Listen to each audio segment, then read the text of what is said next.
Scriptum is a tactical first-person shooter set during the height of the Second World War. Much like live combat, the game demands competence and communication to survive and thrive. If you are looking to learn the basics or sharpen your skills, you have come to the right place. This is part 3 of a multi-part tutorial series covering every class in the game. Welcome to a Moron's Guide.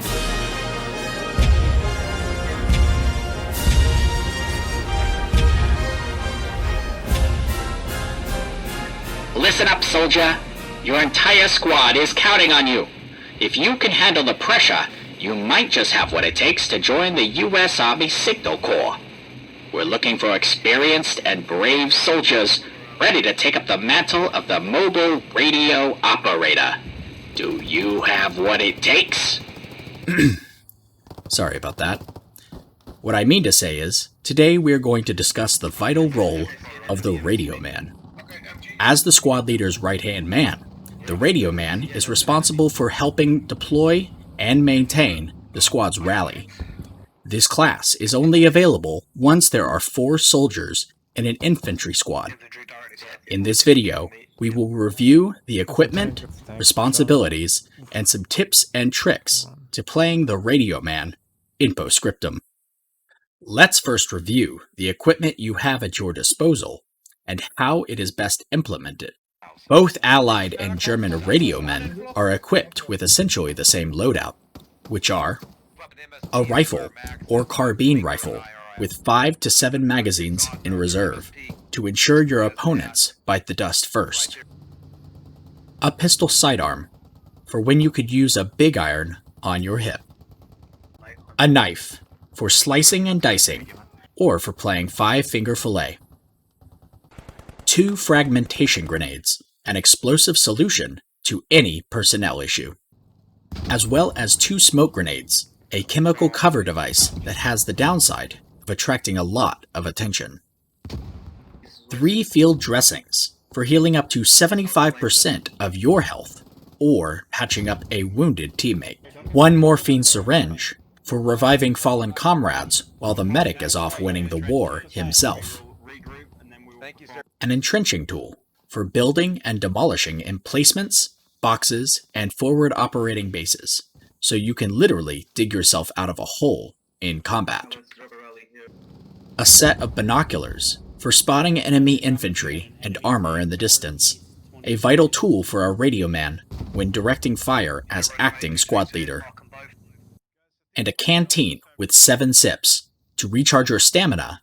Staying hydrated is such an important part of the game, whether you're a German blitzing across stone, or an American storming the beach at Utah, and especially when you're French and you're retreating back to Paris.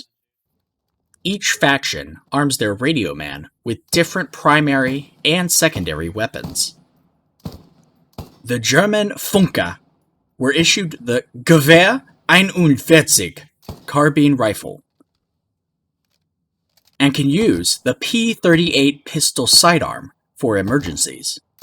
The British Radioman enters the battlefield with the M1 carbine rifle, as well as the Enfield 2 pistol sidearm on his hip.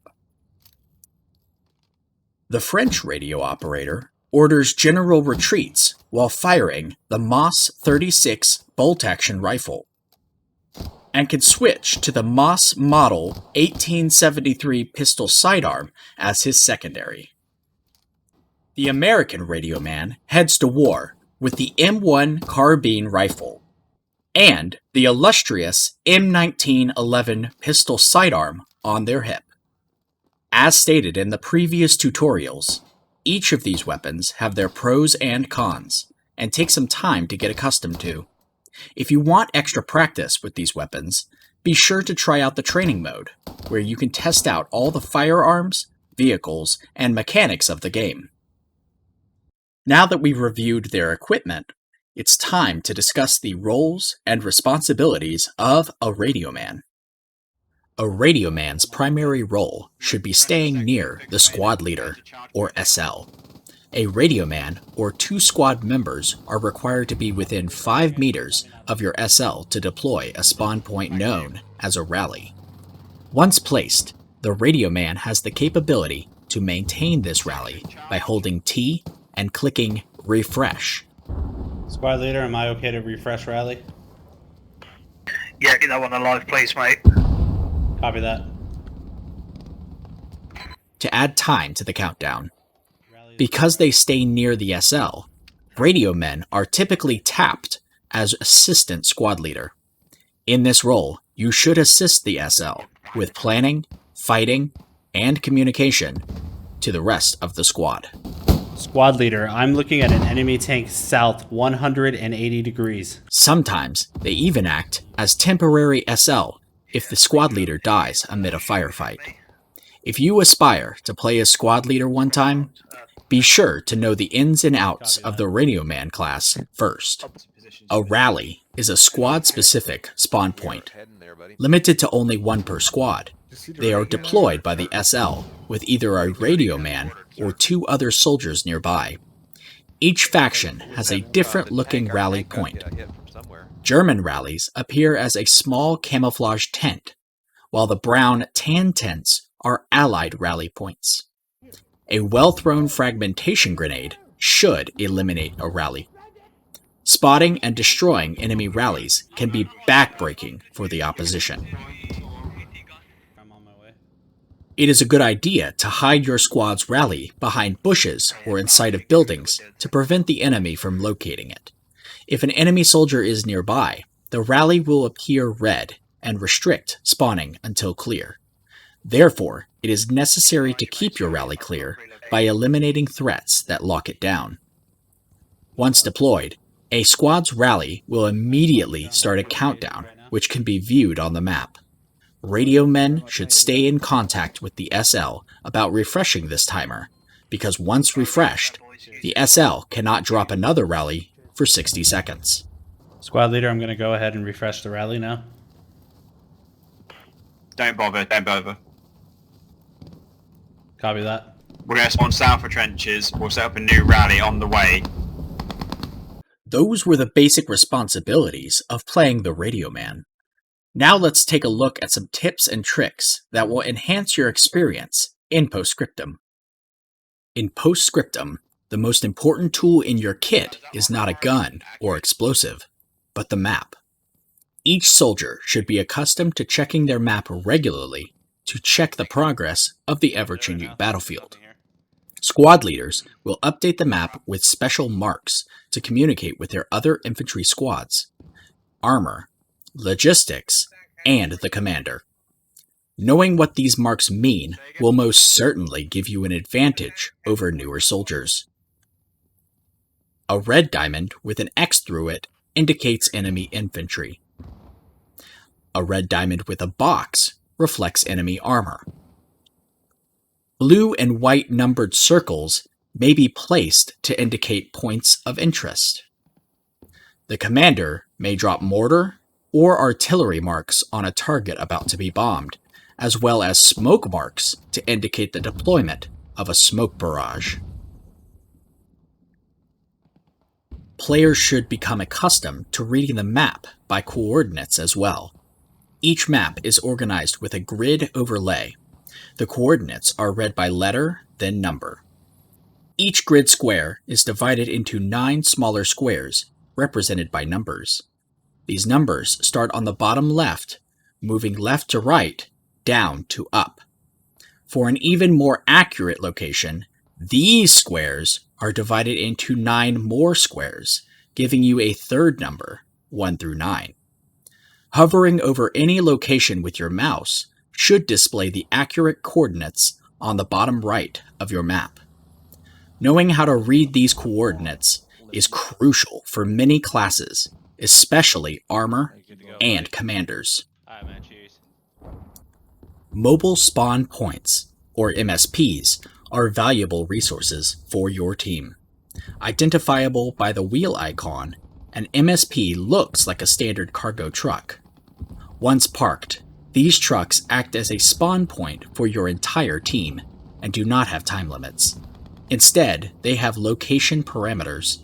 The MSP must be kept out of a red zone, a 150 or 250 meter area surrounding an active objective. While driving the MSP, this red zone will appear on your map. An MSP will not be active in these zones, or if there is an enemy within 30 meters of it. At the start of a game, a squad will typically pile into the MSP and place it near the red zone of the first objective, moving it up only once they have captured the objective. Successful MSP locations are behind buildings, inside dense foliage, or hidden in a city. MSPs can be destroyed with a standard AT mine or heavy explosives. While placing the MSP, be sure to stay off contested roads, as there is a good likelihood that a mine will be waiting for you. MSP destroyed. In Postscriptum, troop movement is the key to success. The battlefields of Europe are scattered with light cover, forests, and hedgerows. To conceal their movements, soldiers of all squads should stick to these forms of cover when moving. Running straight through an open field is a surefire way to get cut down. Using smokes to obstruct vision can be useful, but avoid smoking anywhere that you don't want to attract enemy attention.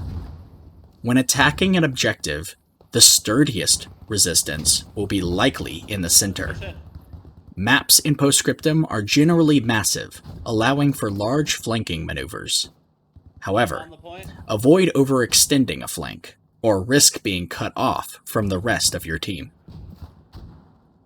Now that we've covered the equipment, responsibilities, and tips and tricks of the Radioman, it's time to wrap up with some final thoughts.